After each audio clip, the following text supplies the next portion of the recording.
e ko ɓooyata ma commune Sinthiou Mamadou Boubou dañdudal collège tawde kay ɓe pawi hayre adande ngal dudal ñande dewo woni alerte 14 lewru ndu ɗon e Sinthiou Mamadou Boubou matata on collège noon ko ɗanniyankoɓe commune o taweteɓe e fedde commune Sinthiou Mamadou Boubou. Amen mbaɗi fedde commune Sinthiou Mamadou Boubou pour développement commune o joni noon haqqillaji gaddani min hen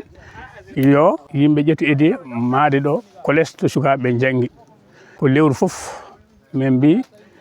wuro foof lewru fof yo wat 100 €.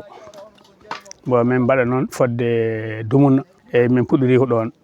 hatta noon lewru foof amin mbaɗa réunion min piya 30 €. Eyyi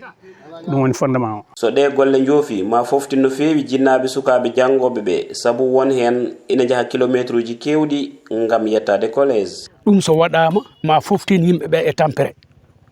yaade nokkuji goɗɗuɗi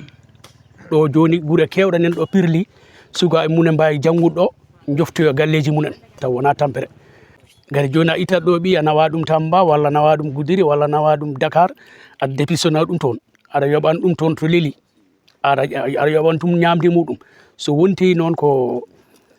arat jangga ha hiira jofto e galle ɗum ne foftina jinnaɓe sanne. Amadou Camara garɗo e inde maire commune o noon yidde mum ko yo sukaɓe commune o kala janggu e collège o kamɓe kala koɓe poti wadde hen ma ɓe mbat. Minen min jiiɗi ko yimɓe pop ndenda nokkodir jungo garen kawren ɗo janggi foof ɓe janggo ɗo ɗum ɓurani min collège local ngol ko foti wadde ko waɗa ɗum